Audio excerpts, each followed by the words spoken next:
Hey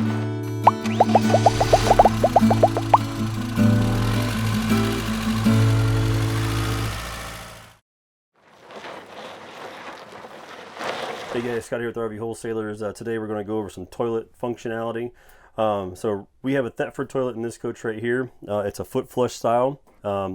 Things to do with a toilet that you may or may not know. Toilets need water in them before you use them. You don't want to use them dry. So in this particular case, you'd actually push this foot pedal halfway down. It'll fill the bowl with water.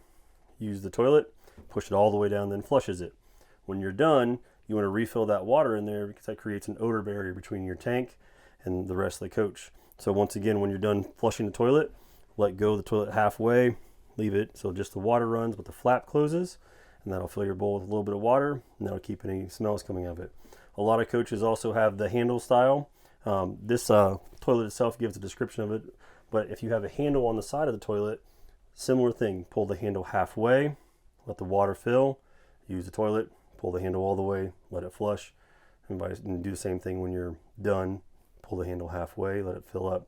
Now if you have a foot flush style toilet that's on the side, same thing goes for that. Push the foot halfway down, let it fill with water, and then use the toilet. There are some models out there that I have seen that have a foot flush on the side that you actually have to lift up on. So if you push halfway down your foot flush and then everything's opening and water's running, try lifting up on it, because you may have one that actually lifts up instead of going down to fill the bowl with water. Hey, thanks for watching. If you guys got any more questions or things you want to see, just let us know. Always like and subscribe. You can always give us a call at 877-8